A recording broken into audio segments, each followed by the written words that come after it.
This is Geek Gab with your host, John and me, Daddy Warpig. We are back.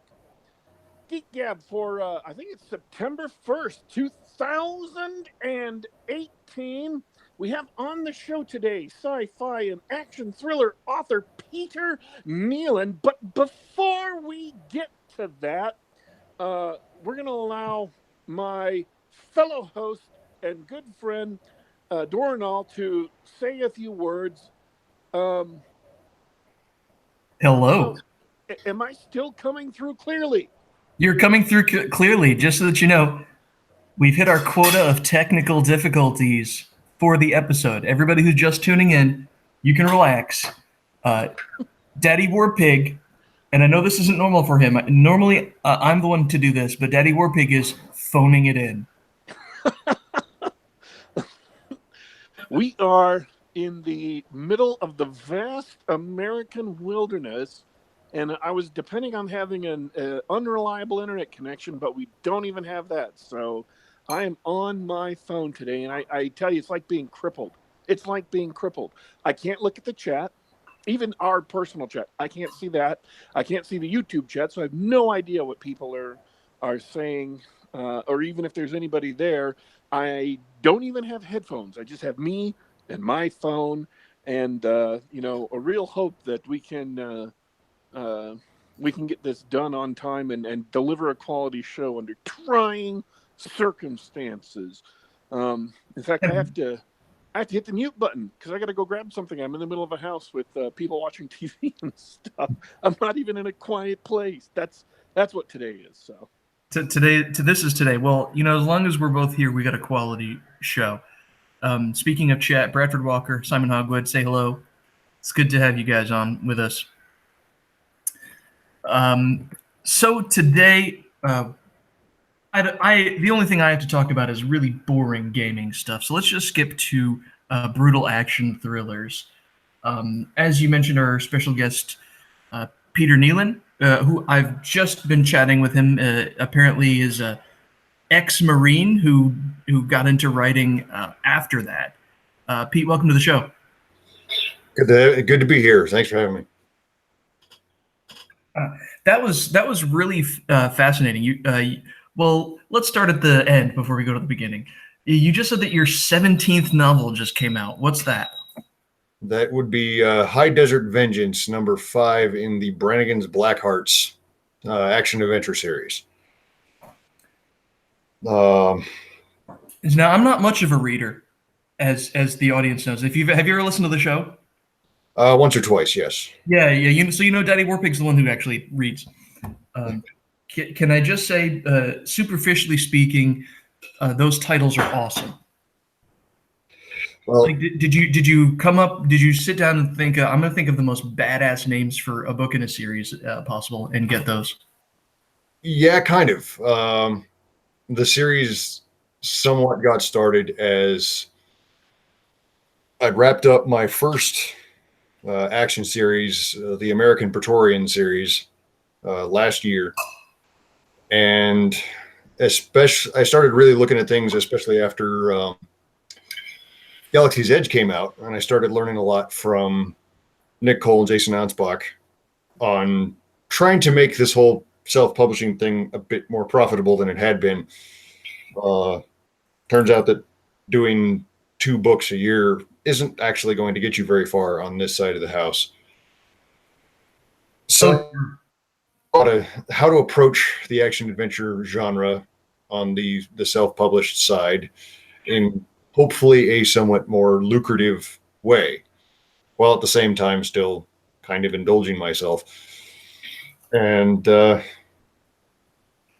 no, this is good. I mean, let's be fair. Being a Marine's a hard life, and you made it out, and you're writing awesome books and getting paid for it. Like, everything that you do from now on is gravy. Am I right? Yeah, pretty much. That's the perspective I take. So how's it working out for you, though? I'm still learning a lot. I've still got a ways to go. It's been a better year than the previous 4, but I could still be better. And like I said, always learning, always improving. Well, I think you're learning from the best, aren't you? It's, what Colin Anspach did with Galaxy's Edge is incredible, really. Yeah, it is. And as a matter of fact, Nick used one of my blurbs that he had helped me with as an example of how to do it better on his YouTube show yesterday afternoon. Oh, very nice. So, yeah, he's a lot better at that than I am. But like I said, always learning, always improving. If you're not improving, you're dying.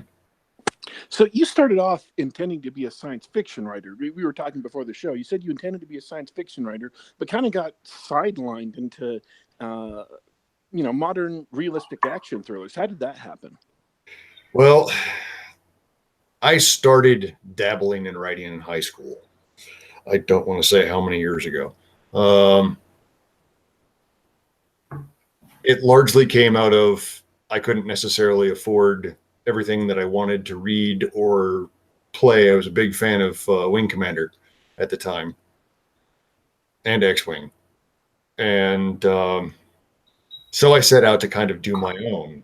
And I have somewhere there's still a very fat notebook full of notes and outlines and scraps of first drafts of what was essentially Wing Commander with the serial numbers filed off, that eventually started getting certain amounts of Star Wars and Babylon 5 as I got into that show, wrapped into it as well. And that just kind of simmered and marinated for years. As got out of high school, went to college, 9/11 happened, joined the Marine Corps, and I kept kind of poking at it for most of that time whenever I had a chance. But when I was getting ready to get out, I had this whole sort of backstory for this big epic science fiction series that what came out of that has been shelved for the moment. I've still got notes and possibilities for that later. But I had this backstory of the chaos of the 21st century that was going to lead into that particular universe. And as I was looking at getting out of the Marine Corps, I started thinking, I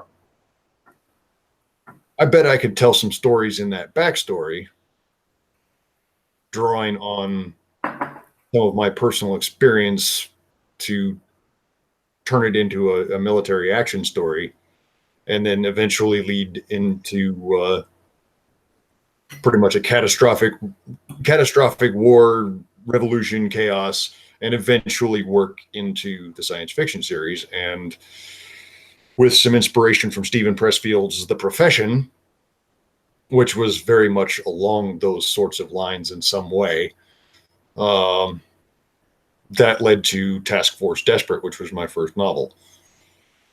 I should mention to folks who are listening either now or later on either live or later on, links to both your original action thrillers series, the two of them, is in the description of the video underneath it, and also a link to the brand new Unity Wars series that you just are either just had or are about to have the third book come out. That's also in the there's also a link to that in the description of the video. I had a question I wanted to ask you, though, about the military in books.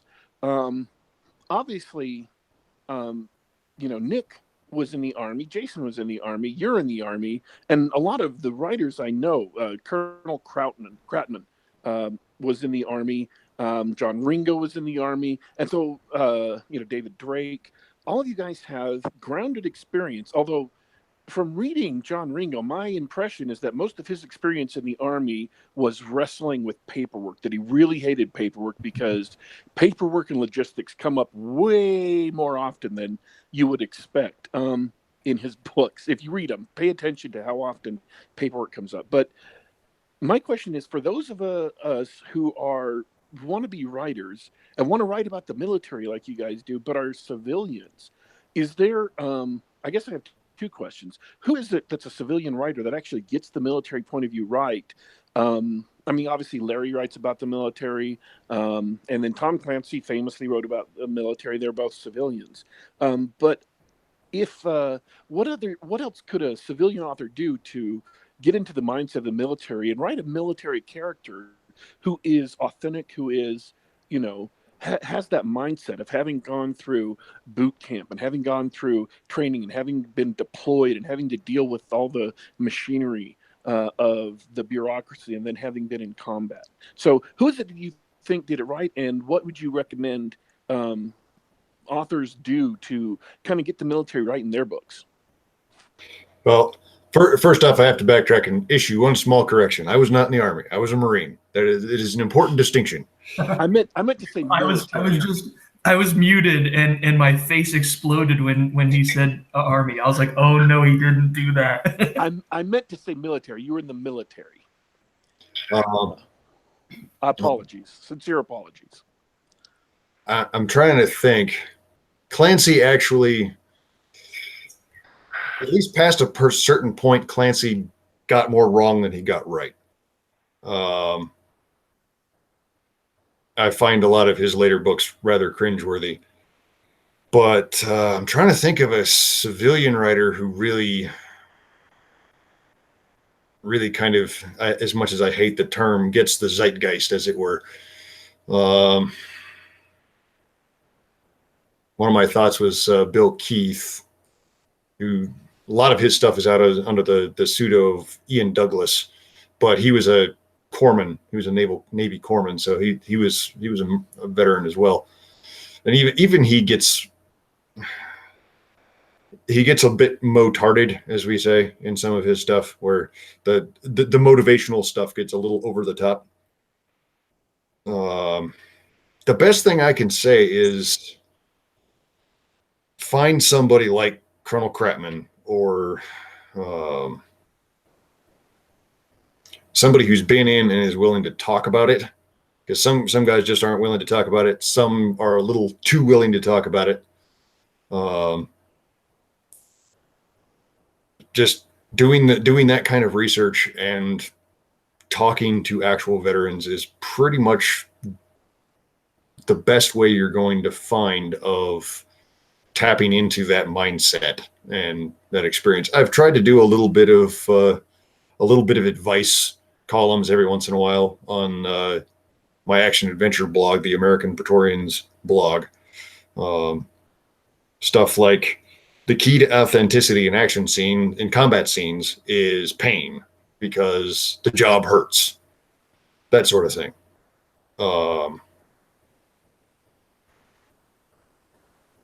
Yeah, there isn't really a magic formula. You just got to get to know people who are willing to share their experience, or at other times look over what you've read, what you've written, and say, nope, sorry, that's crap. This is the way it would actually work.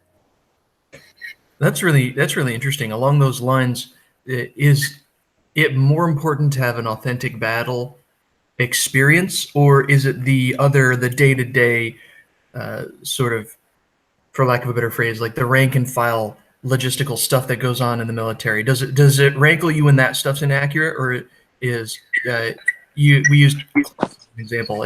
Is Clancy bad because he doesn't know combat, or is he bad because he just doesn't know how the military works? True. Some of my issues with Clancy are kind of big picture stuff.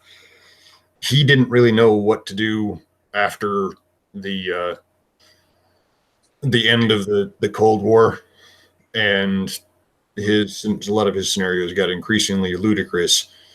And he got wedded to the push button war idea that came out of Desert Storm. even though the reality of what near future war was graphically illustrated in Mogadishu in '93. It's like I was in a conversation a while back where somebody was talking about the whole future soldier, and they had some Halo-esque armor suit at an army recruiting booth somewhere, and I said, we've seen the soldier of the future. He's wearing man jammies and sandals with an AK that's older than he is. But I mean, my focus when I write action adventure stories. So there's gonna be, I like to say, I skim over the boring stuff. Like, I don't spend 100 pages on the planning aspect because it would take 100 pages to do it in detail, and nobody really wants to read that because it's grueling, and I'm not trying to write the Ranger handbook here. So you're not trying to write a heist movie, right? You're not trying to write a heist. You're trying to write an action series. Yeah. Now, I don't completely gloss over that part happens, but it's like, after several hours of the boring stuff, we stepped off, and then we're off to the races with the actual story. I know Ringo likes to get down into the weeds with logistics and planning and all of that sort of thing, and he does a fairly good job of it. He was airborne.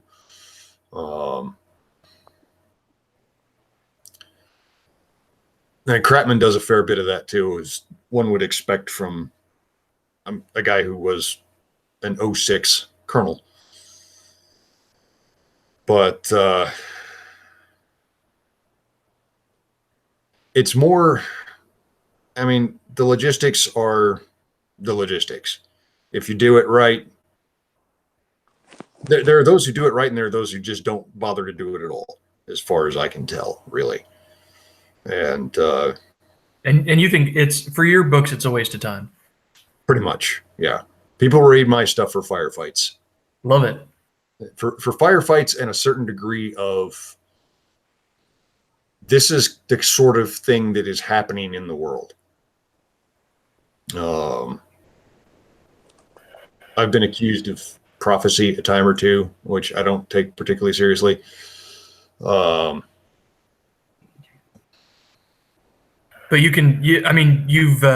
you've seen enough modern warfare to actually be able to predict or infer what might happen. Yes. And some of that just takes paying attention. So let me ask you a question. One of the things I've seen people suggest and is looking at biographies or autobiographies of military figure. Obviously, Marcus Luttrell did one, and then there was American Sniper, and Jason Onspach, when he spoke about writing the very first Galaxy's Edge book, which is that, really, really brutal combat on Kublar, he spoke of being inspired by a detailed history of one of the first big battles in Iraq, and he spoke highly of that book and said he wanted to reflect the realities of that combat in his writing. Do you think that these kinds of autobiographies and stuff, are they useful for civilians to give you somewhat of a picture into the military mind? To a certain extent. I would add a caveat emptor there. And I did a little bit of work in the nonfiction side for a few years.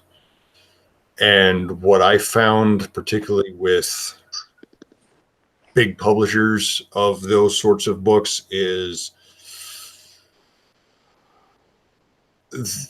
I don't really think they're looking so much for true history as they are for a thrilling story. The impression I came away with was they were looking for action adventure novels with nonfiction on the cover. And so you can take some from that, but at the same time understand that that story has been groomed to appeal to an audience. I'm not saying that it's necessarily lies, though. There are definitely those out there in the among veterans who will denounce some of this stuff as lies, and there's this huge kerfluffle over Marcus Luttrell's book and that entire operation. Almost as the same level as there is about American Sniper. So, in a lot of the modern memoirs, you just have to, again, caveat emptor, let the buyer beware. You're getting part of the story.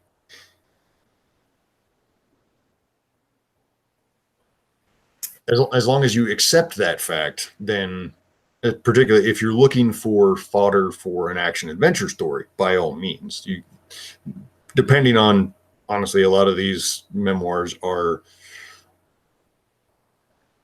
written by a professional author with cooperating with the individual who's credited as writing their autobiography. I think James Patterson did a lot of Lone Survivor. Really? I did not know that. Yeah. That's surprising. I mean, not surprising you mentioned American Sniper. That was an enjoyable film, but everybody said that was actually they sort of mishmashed a bunch of mostly true stories together into one thing. Yeah, I honestly, I haven't seen the movie.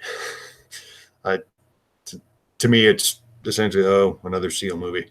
Yep. It kind of was. So if the stuff that you got, and this is, I'm going to be switching lanes here quite drastically. I was really intrigued by you were talking about a background that you had taken some inspiration from Wing Commander, and then I believe later you said that you weren't moving forward with that just yet. But is that something that you find writers do a lot? Is that not to duplicate something, but just to take inspiration from something and say, "Hey, that's kind of an interesting setup. I'll take little bits of that and run with that." I think I think there's definitely a lot of it out there. I mean, it's been said that there are only so many ideas, so many different stories, and they're all just retold in different ways. I'm not sure I entirely buy that, but yeah, like, I mean, Galaxy's Edge is a prime example. It's Star Wars, not Star Wars, and as a matter of fact, my own Unity Wars series is a different branch of Star Wars, not Star Wars in a way. So, Unity Wars is an action sci-fi thriller. And if you had a pocket description of the background of it that would, make listeners want to read it, what would that be? It's a different take on what I think the Clone Wars would have actually been like. Oh, that sounds interesting. I'm interested now. Actually, I loved your reference to Wing Commander and Babylon 5 earlier. Do you still have a lot of Babylon 5 influence in your science fiction stories? Not really in the Unity Wars. In the shelved series, there's still definitely some there. I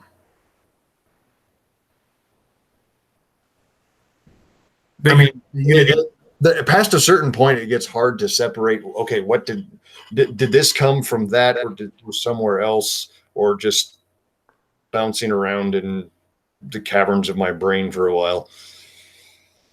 I mean, you could say that there are.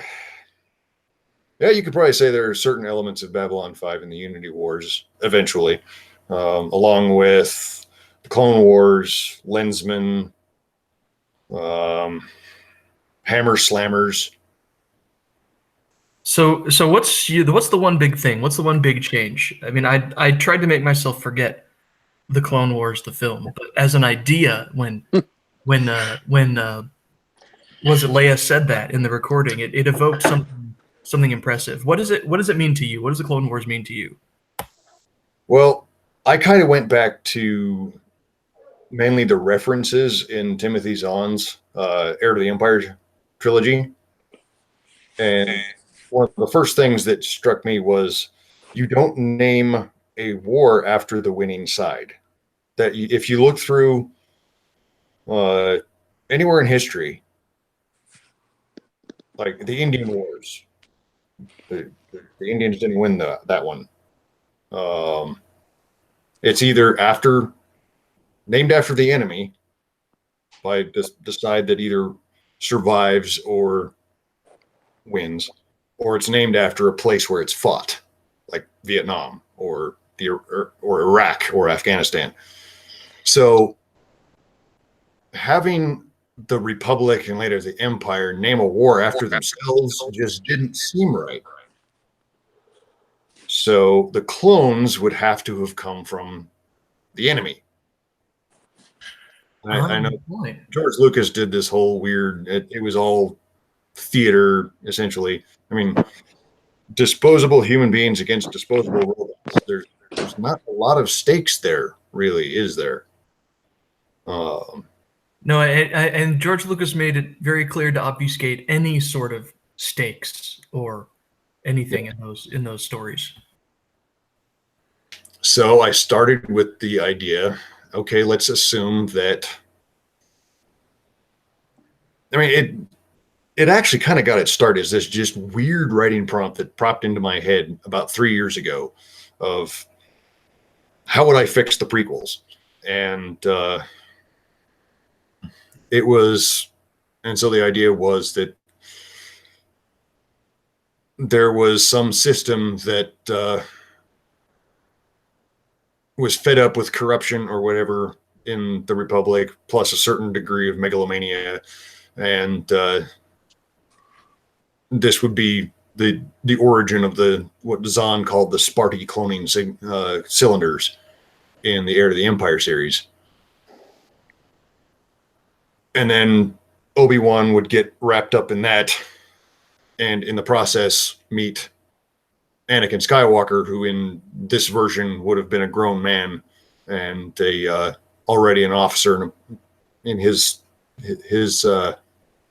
system's military. Hence, I mean, my take was when Obi-Wan said, when I first knew him, your father was already a great pilot. Nobody watching that at the time was thinking a 10-year-old kid piloting a pod racer. So I wrote down a little bit of it to kind of get it out of my head, knowing that I could never actually do anything with it because I didn't want to be sued into oblivion by Disney and Lucasfilm. But then Galaxy's Edge happened, and I brought it out, dusted it off, and started thinking, okay, how would I file the serial numbers off this and make this work? And that kind of exploded from there. So when you're filing the serial numbers off of something, you've got to do a thorough job so that people don't necessarily see the file marks. So I decided there's not going to be any big galaxy spanning Republic or Empire or anything like that. In fact, that's one of the key elements of the universe, is that there never has been, because the galaxy is just too big of a place, and the logistical and manpower requirements of trying to maintain that kind of a power structure are too high until somebody finds a way to create manpower, lots of it, very quickly. And that's where the clone tech comes in. Oh, that's brilliant, right? Because whoever makes the clones can say, well, first, I'm going to make an army to take over this planet, and then I'm going to build a army of laborers to mine the planet for whatever I need. Exactly. And I've only started to kind of scratch the surface in the books that are written so far, but one of the things that I want to kind of highlight in this series that was never even close to touched on in Star Wars is the ethics of creating disposable human beings for the purpose of cannon fodder. Because you know what's going to happen. You just have to talk about the ethics of it. Mm-hmm. And I mean, it reminds me of the eugenics programs of the mid-century. Yeah. You know that there are people on Earth right now trying to figure out how to engineer. I know it's a sci-fi trope, but engineer super soldiers, not like a superhuman, but if we could create a race of Dolph Lundgrens, we could probably take over the world. Yeah. And in this case, we've got human beings who are essentially manufactured, grown to rapidly grown to full growth,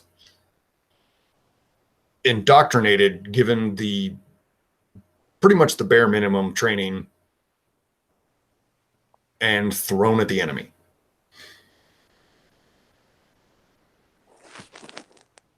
So when you were looking at putting that together, I know a lot of writers take inspiration from various periods of history, so they have kind of a template to work off of.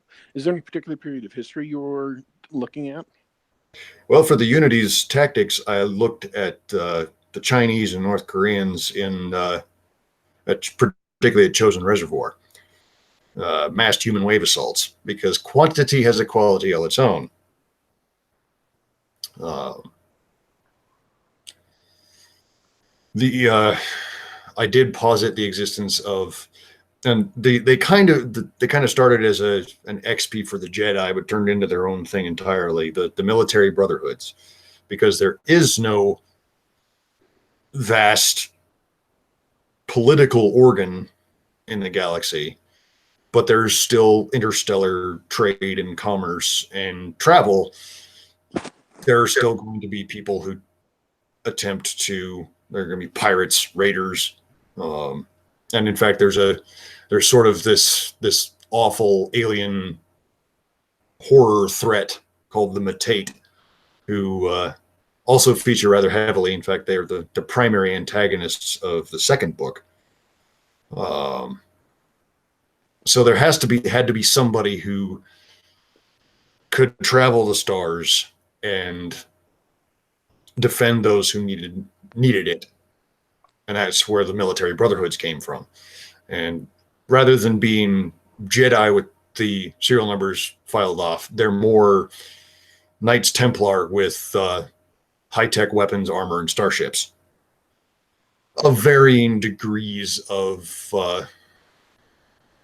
honor, shall we say. There are different brotherhoods with different histories, different cultures, different rivalries, and the Caractacan Brotherhood is the primary one that I've featured so far, though I introduced the Order Tancredis cluster in book 2, and they're a rather different character than the Caractacan Brotherhood. And well, that's interesting. I take a little bit from here, a little bit from there. I have a question about the world or galaxy you're building up. Since there isn't any galaxy-wide empire yet, it sounds like you have. The planets would have vastly different cultures. So, do you have sort of different military orders and traditions in each planet of your setting? For the most part, yes. And I'm trying to steer away from the monolithic alien races trope as well. So you've got various aliens and humans intermixed. You have shared culture. You have planets that were settled by more than one race, so they have sort of a weird shared culture. You have multiple cultures within various races. It is action oriented, so a lot of this is seen in the cracks and pauses in between stuff blowing up and fun stuff like that. Yeah, if you were writing a intergalactic travel log, your icon there wouldn't be 2 rifles. No. So, when you're looking at books like this, how do you strike a balance between the action scenes and character moments? One of the things I think that people get wrong in a lot of circumstances, but I've been seeing it particularly with Tom King and his Batman scripts and a lot of Hollywood war movies, are that they take people who are or who should be um, fairly stolid professionals in their actual jobs. I mean, because soldiering, if you're in the military, soldiering is your job, and you are trained and you have to act in a professional manner to make it work. This is not a barbarian horde. This is not the Mongol horde. It's the U.S. military or some other professional military. And so they're not acting like kids from high school. They're not screaming at each other. They're not disobeying orders all over the place. And that's what you get in a lot of Hollywood depictions of soldiers, as people who are just hysterical all the time, and in battle everybody's panicking and things like that. And then he goes, kind of the same way with emo Batman, where Batman's just really too oversharey. He talks about his feelings all the time and stuff, and it doesn't make sense that a person who is that disciplined for that long, who has worked that hard to achieve that level of physical and mental mastery of themselves, would be whiny, cryy emo. Um, but at the same time, in a book, you have to give enough distinction to your characters. You have to give enough difference between characters for the audience to be able to identify with them and empathize with them, and to feel like there are stakes in the story, so that if someone, they kind of like dies, that it matters to them. How do you balance that? Or is that something you particular in your books, is that something you've even had to worry about? It is something that I've had to work on. Um, if there's one common complaint I get, it's that there's not enough character development, even though the plot is running 1,000 miles an hour through bullets flying and IEDs going off, um, and I think I've that's one thing I really set out to start improving in the Brannigan's Blackhearts series.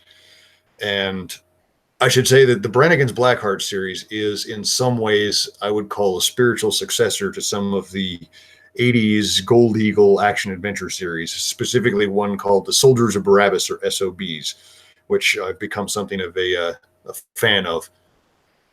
But the way that I handle it there is with each, because the Blackhearts are mercenaries and they're scattered all over the country. So with the beginning of each story, as the job hits, the mission comes down, the call goes out, and I get to introduce each character some way as they get the call and show up for the briefing and start prepping for the mission.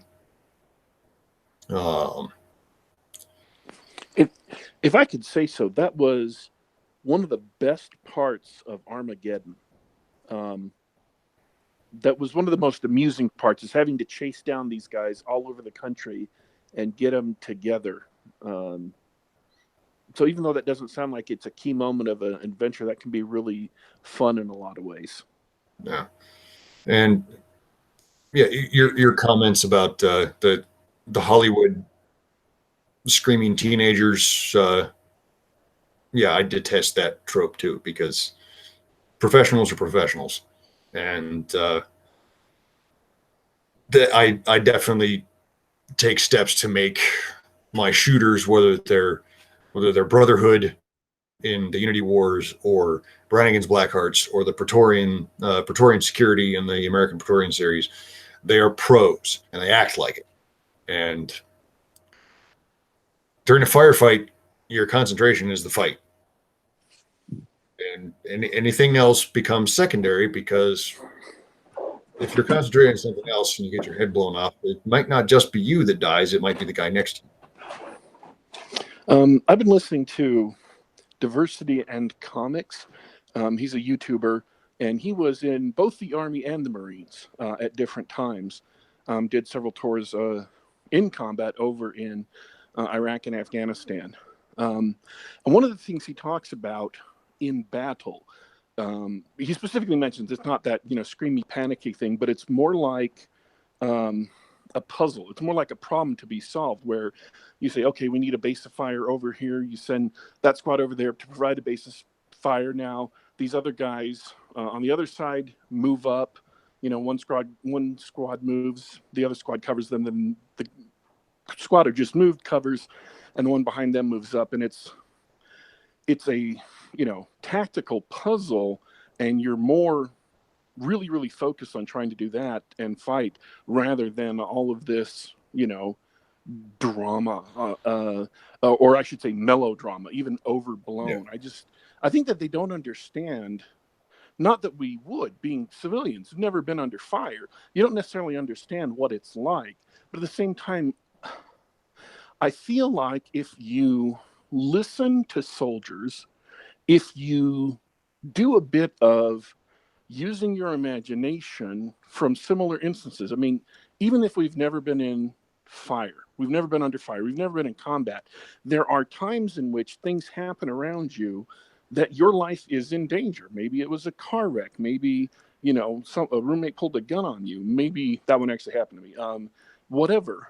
And so you can use those moments as kind of an insight into partially what the psychology is like, and then that will help make even if you're not writing the same way a military person would, or you're not perfect about depicting the military, at the very least you will add enough believability that you'll cross the line into being acceptable.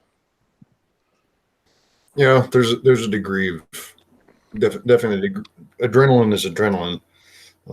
Some of being able to cope with it comes from training, and melodrama is an excellent word for what some of these shows and stories try to do.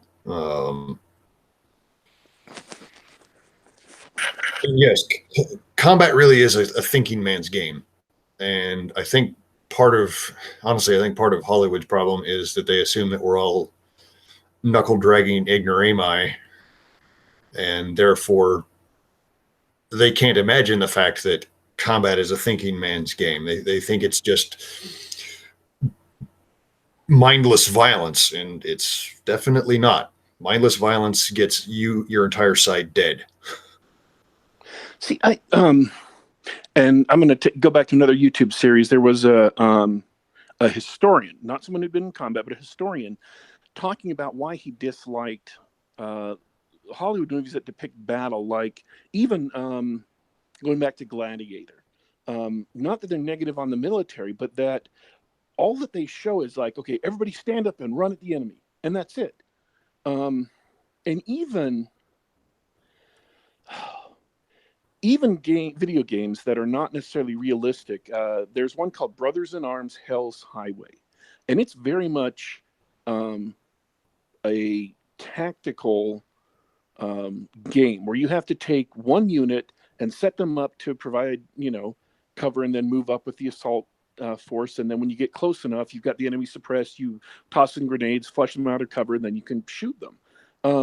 But he said that one of the most disappointing things, being a historian, reading up on battles, reading up on how battles are fought, is that nobody in Hollywood writes battle scenes with any kind of tactics, with any kind of thought, with any kind of the sort of events that you would have to see in battle. They're not just, okay, everybody stand up, run at the enemy. It's very much, okay, this unit has moved in, they've got the enemy, they've engaged the enemy, they've pinned the enemy down so the enemy can't maneuver, and now we can send in another unit and flank them. And in this case, I'm thinking of physical combat, of Roman Legion combat, but it applies to anything. You have to look at where the enemy is. You have to look at the natural circumstance you're in. What's the cover like? What's the concealment like? What's the terrain like? Is that hill high enough to be able to shoot down over their cover? And then move and react faster than the enemy so that you're forcing the enemy to react to your actions. Take the initiative, be aggressive, and keep on hammering on the enemy until they break. You don't have to kill all of them. You just have to make them so confused and so bewildered and so just not thinking. So they're thinking with their snake brain, not with their concrete brain. Then they can't react to you. They can't get organized. They can't counterattack. And so their other choice is to die where they are, surrender, or flee. And it's a matter of psychology. I mean, yes, battle is about people killing people, but that's not just to kill people. It's not just to fill graves of the enemy. It's to convince the enemy that they're messing with someone that they should not have messed with, that they cannot beat, and you break their spirit and they flee. And then even on a larger sense or a strategic sense, you're trying to force the enemy to realize this is a terrible mistake. We've made a war with the wrong people, and get them to surrender and come to the peace table and sign a treaty. At least modern war. I mean, obviously ancient wars fought for loot or territory, whatever, but none of that, none of those looking at the circumstances and moving in shows up in most Hollywood movies. I think the one that I've noticed that did it the best is Saving Private Ryan. I'm going to play devil's advocate here because I'm really interested in real war stories and the like. But in the context of a piece of fiction, a writer who doesn't really understand warfare or how it works or anything may still write a interesting and compelling battle because they use it as an obstacle or a challenge for the characters in the story. They may not care about the logistics, and maybe that'll make you wrinkle your forehead as someone who understands the nature of warfare. But as long as the stakes and the action are well described, and so that you can understand what the characters are doing and why, that will be a compelling action scene. It will be an interesting fight because maybe you care about the characters or you're invested in the outcome of the battle. So I guess my question is, why does it matter? Sometimes it's a matter of suspension of disbelief. And everybody has their own threshold for that. You find that a lot of readers really just get turned off if they can't picture the events actually happening, or the here. I mean, I understand. I mean, we've all seen lots of bad movies where, well, I don't know. Let's take, for example, The Last Jedi, where none of the tactics make sense, even within the science fiction world of Star Wars. You know, the slow-moving bombers with their own gravity and so on and so forth. None of that movie made any sense. So there's that, but then there's also good enough. Yeah, and some of it I think just depends on genre and how it's sold. I mean, if people are looking for an action story, then the action needs to be at the same time. It needs to be meaty, and it needs to make enough sense within the genre that it's being told. I mean, if I started having the Blackhearts jumping over pickup trucks and punching people through walls, then that wouldn't work, because it's a modern day mercenary action series. So the reader expects the Blackhearts to act like regular soldiers. More special operations soldiers, but still no superpowers, and they expect them to. The expectation has been built that they're going to act like professionals, and they're going to use tactics and fire and movement and this sort of thing.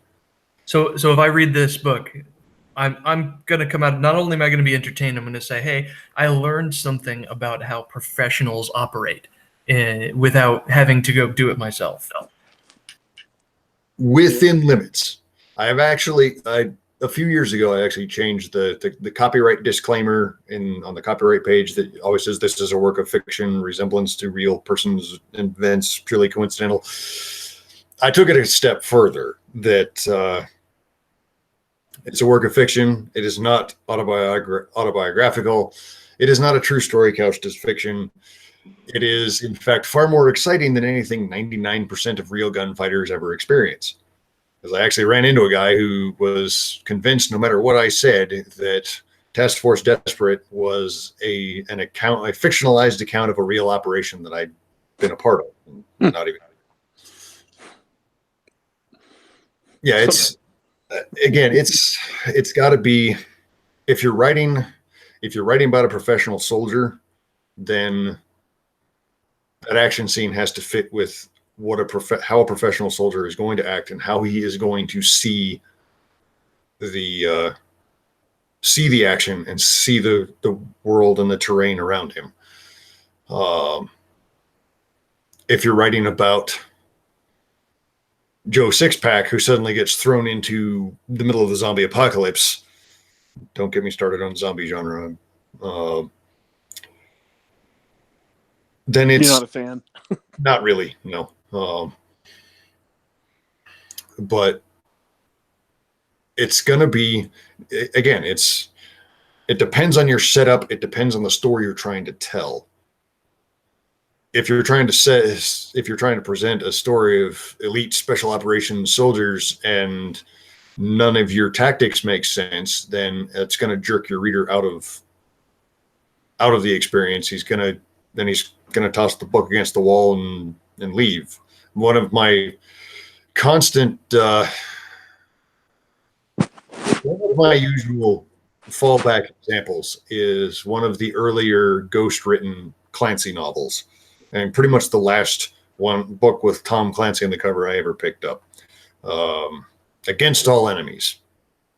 And the guy who ghost wrote it, I'd run into before, and he's awful in everything I've run into that he writes.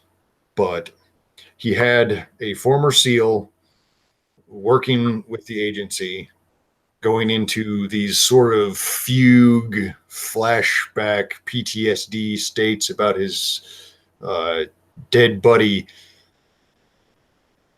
while on the X in the middle of an operation, like when he's supposed to be paying attention to the situation around him, and he's off in La La Land. I was already getting pissed off about that. And then he's got him doing this John Woo leaping through the air, double fisting suppressed Glocks that somehow he had concealed on his person beforehand. So he's firing midair at the bad guys with his principals, the people he's supposed to be protecting, in the same area as the bad guys. And I tossed the book and never went back to it. And I've pretty much given up on the entire. I should have given up on the series long before, because that one, the Clancy peaked at the Clear and Present Danger. But within the genre you're writing in, it has to meet the reader's expectations, or you're doing it wrong. So you set up. I'll use Larry Correa as an example. His Monster Hunter International has one set of expectations for how the gunfights in that series work, and then you look at his other series he wrote, the 3-book series. Dang it, I can't remember the name now. Dead Six. Dead Six. That's it. Completely different set of expectations there. He wrote that with his good friend, who's another band author, whose name I also can't remember right now. Mike Cooper. Apologies. Yes, Mike Cooper. I'm sad because I'm friends with both of them on Facebook, and I can't remember their names, and I'm cringing now because I've read both series. Well, you're off their Christmas card list now. Yeah. I wrote a short in the Dead Six universe with Mike just before Alliance of Shadows came out. It's called Rock Me Hard Place, and it's actually up on the Bane website. But that's an example of reader expectations. When you go into Dead Six, even if you're a Larry Correa fan, your expectations for how brutal combat are going to be different in there than they were for Monster Hunter International series, and even that's going to be different from Hard Magic series. It's just they're all Larry Correa books, obviously, but the level of perceived reality has to be completely different. I remember he was talking about, I think it was the second book in the Dead Six series, where he thought he did a really good job with the combat. And then, he sent it off to his Reader Force Alpha, many of whom are military. And one of the guys who was a special operations, I think he said he was a former SEAL, sent back like 37 pages of corrections to various, not necessarily the feel of it or how the characters are reacting to it, but just like, okay, people trained in the modern special combat units, they don't do this anymore. That was something from the Vietnam era, and we do this other thing instead. So it's just kind of interesting how many corrections he has to get. And I guess maybe that's a suggestion for people. I know a lot of people in the Pulp Revolution are writing military books or are planning military books. And one of the suggestions I might have is, if you've got people who who are in the military or have been in the military, who are willing to be alpha readers for you, by all means, tap into them, and they can tell you where you're doing it right and where you're doing it wrong. Exactly. One last want to take for me. So one last thought for me that since we started talking specifically about battle scenes, I'm reminded of the best scene in John Wick. Have you seen that film? John. Yes. I've seen both John Wicks. Yeah, the second one wasn't as good as the first, but most importantly, the best, in my opinion, the best action scene in John Wick is at the club. It is a stupid just run in and shoot everybody scenario, but the film takes its time to establish the layout of the club, where everybody is, where all the guards are, where the target is, and the target's buddies. And it does that. It just takes a couple of minutes, and it sets the whole thing up. And then John Wick gives Big Daddy Cool the night off and goes in on a rampage. And then the action is fast and furious, but you can follow the whole thing. Yeah. And that's and also they took the time and the effort to work on the gun handling in that movie, which had a lot of people geeking out. Yeah, it's very competition based in many ways. If you're a gun guy and you're watching it, you can see a lot of it comes from the 3-gun world.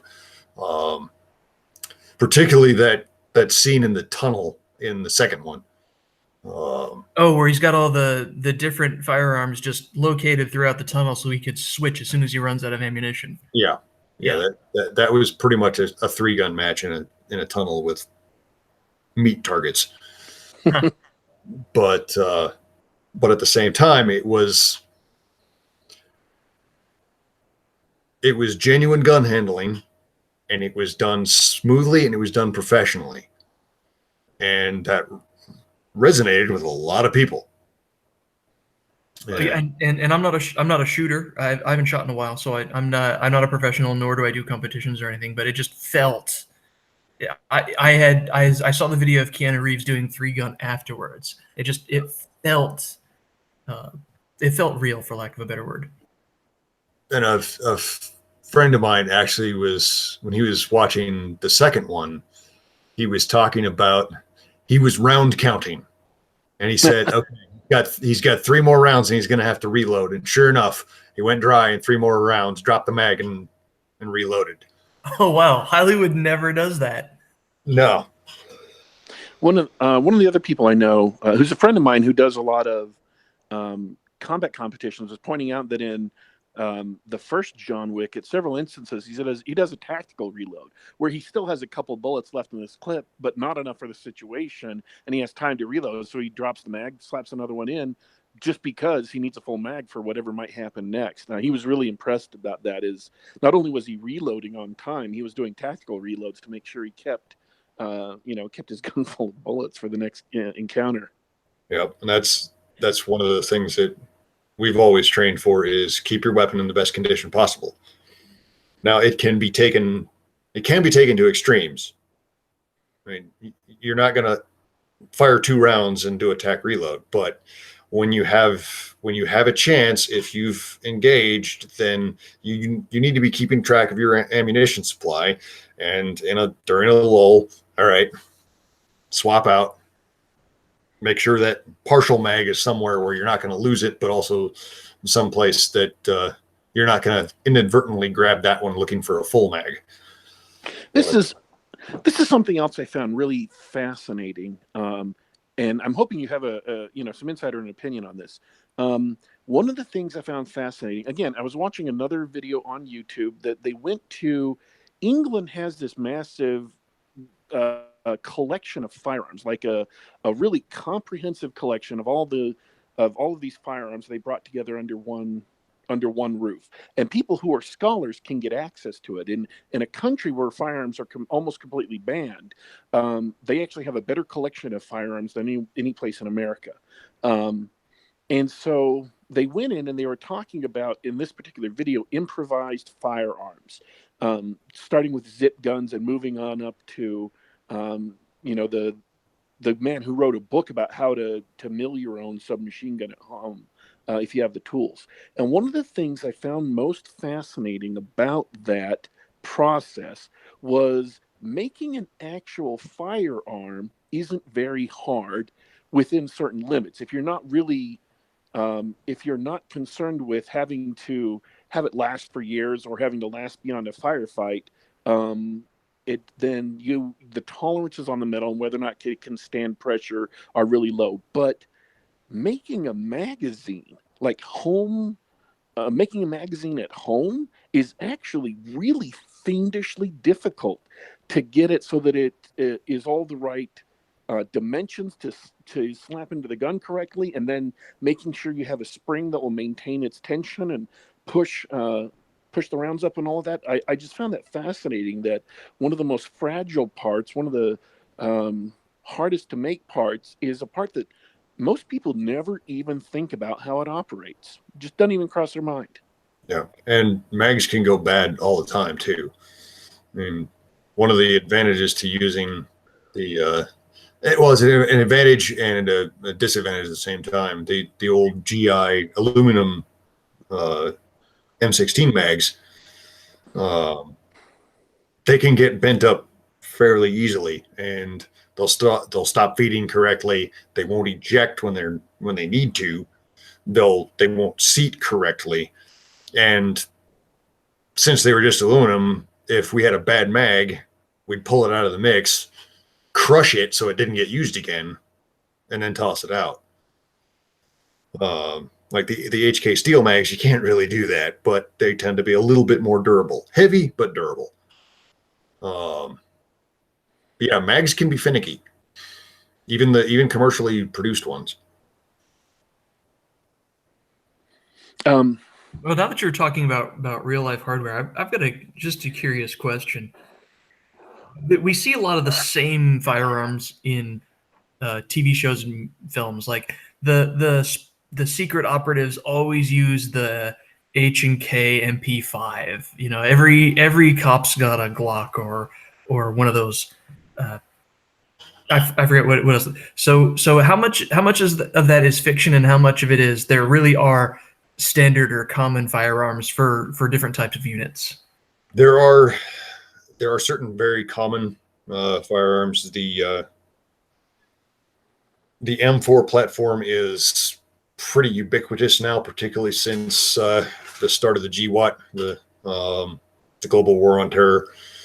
I mean, just about everybody that we've done any work with, the Iraqis use M4s, and M16s. The Afghans use M4s and M16s now. Similarly, the AK platform is still everywhere. That's actually that I'm somewhat known for a certain level of what's termed gun porn in my books, and part of the fun is sometimes finding whatever cool sorts of weapons to have the Blackhearts use this time. It was a bit of an authenticity issue in the American Praetorian series that the Praetorians could use, as long as it was a 7.62, they could use whatever rifle they wanted. Well, in retrospect, that causes problems with magazine interchangeability because none of these, like, if one guy ran low, then if a guy with a Mark 17 ran low, then his buddy with an AR-10 could not simply toss him a mag, or with an M14 could not simply toss him a mag because the mag wouldn't fit. But it was kind of rule. Sometimes you can. That was one of those things you can sometimes kind of edge over into rule of cool. Right. With the Blackheart series, the Blackhearts don't have their own personal sort of iconic weapon with the Praetorians. So it's a matter of what are they going to use for this mission when they're going into this particular part of the world that's A, they can resupply ammunition easily, and B, they're kind of going to blend in a stand out that, oh, there's these odd looking foreigners with weapons that we don't see around here. So I get to play around sometimes with various weapon systems that aren't necessarily all that well known outside of the gun community. Like I had him using AK-12s in the first book and G3s in the second book. But yeah, as to the original question, there's more of a variety than you'll see in Hollywood, and Hollywood is one of HK's biggest PR arms. If you haven't, go search on Larry Curry's blog for it's probably about a 10-year-old post now. HK, because you suck and we hate you. I have read that post. Yes, it's classic. We are running out of time, but I've got one last question I want to ask about you. And this is I think one of the biggest problems with writers is one of the biggest problems writers face is that, okay, you're a conscientious person. You want to get stuff accurate. You want to, have a great deal of fidelity with your action scenes and stuff. So you go out and you want to do some research on firearms and talk to some people who know what they're talking about and see what they say and kind of learn from them. So you go out and find two people who really know what they're talking about. And one of them is convinced that the M16 round is absolutely wimpy. It's no damn good. You have to shoot 5 or 6 times to kill somebody, and so it's terrible, but the AK is great. And another person is out there saying, no, the AK is awful because of these other reasons, and the M16 and the M4, that they're great guns, and you shouldn't even be looking at using an AK.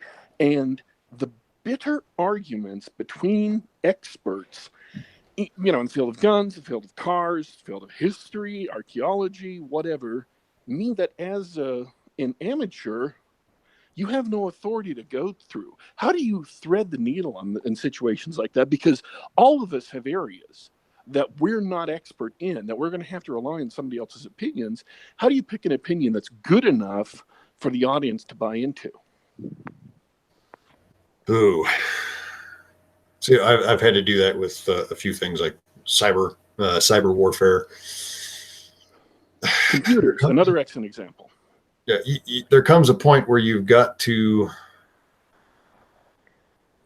Yeah, there are a lot of, like, you hit the nail on the head with the AK versus AR argument. And as far as firearms, you need to find somebody who will basically tell you that it's a toolbox. There is no magic bullet, and there are different pros and cons to every tool.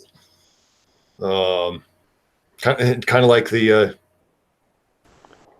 kind of like De Niro's character in Ronin, when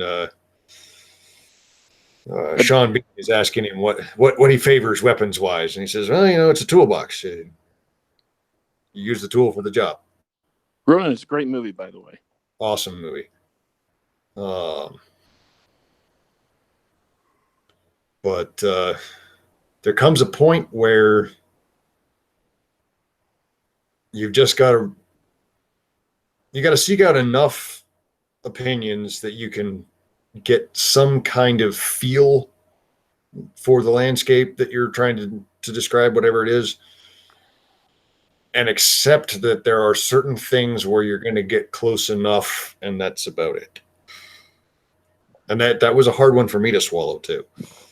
I still kind of look back at some of the American Praetorian series and wonder, should I? That's really kind of dated now. Should I go back and update that? And generally, people tell me no. Yeah, unless you can make money writing, don't, unless you can make money writing it, by and large, don't go back and rewrite. Yeah. All right. Well, we are well past out of time, but that's okay. It was a fascinating discussion. Covered a lot of topics. We thank you very much for being willing to talk about not only your book series, but also general knowledge about the military and stuff. And again, links to Amazon page where you can look at the American Praetorians, and it's Brannigan's Blackhearts. Brannigan's Blackhearts is the other series. I was going to say Bravehearts, but I knew that was wrong. And so, I threw in a pregnant pause there, and I appreciate you jumping in and covering my ignorance. And then also the Unity Wars. There's another link. Both of those are in the description underneath the video. Do you have any final words to say before we start rolling out? Just thanks for having me on, and hopefully folks will check the books out and enjoy them, and I'll keep churning them out. So the Unity Wars are a science fiction action thriller series about what if the Clone Wars had been written by someone who knew what they were talking about warfare. Encourage people to go and check out Peter's works, and keep an eye out for upcoming books in the series. In fact, you have one that's just about to come out, right? Yes, the third book is in pre-order right now, and it'll go live on the 14th. 14th of this month, folks. So you have time to catch up on the first two books before the third one comes out. Dornall, do you have any last words before we... Yeah, thanks for coming on the show, Pete. It was great talking to you. You're getting a lot of love in the chat as well. John Mollison showed up and they got distracted by Lord of the Rings for a while, but they were following along. It was good. We should have Jeffro on again so he can defend his position on Tolkien. But anyway, it was a good show. It's great talking to you guys. Thanks for coming on, and most importantly, Pete, thank you for your service. Thank you. Thanks for having me. And I just want to say thanks to Peter both for coming on. Thanks to everybody who showed up to participate in the chat. And thanks to my stalwart fellow host, Dornall, for stepping in and hosting this show. Because, as we mentioned at the top, I am on a phone out in the middle of the boonies with no access to an internet. I've got computers in the house here, but no internet. So very, very grateful that Google finally updated its app so that I could call in on the iOS platform. Otherwise, I wouldn't be here at all, folks. Just have been, John and Peter talking. So thank you, Google, for helping me save my career. And we want to remind everyone that you can subscribe. Click like if you like the video, subscribe, and be sure to click the bell icon to double secret subscribe to actually get the benefits of the subscribe button. Or if you we're on youtube.com/geekgab. Or if you're interested in subscribing to the podcast on a platform of your choice, we offer Geek Gab on a panoply of platforms. You can go to soundcloud.com, just do a search for Geek Gab and subscribe to us there. You can go to the Google Play Store. Geek Gab is available there for any of your Android devices. Or you can go to the iTunes Store and get our podcast for any iOS-based devices you could want, and even on the macOS if you were so inclined. Big thanks to everybody who's been supporting the show for so long. Big thanks to all the people who've agreed to come on up until now. We're looking forward to next week. Finally, we've been able to get P. Alexander of Kursova Magazine coming back again. And so we're looking forward to that next week. And after that, we'll do some other stuff. We don't know that just yet. We are signing off for today, folks. But don't you worry. Don't you fret.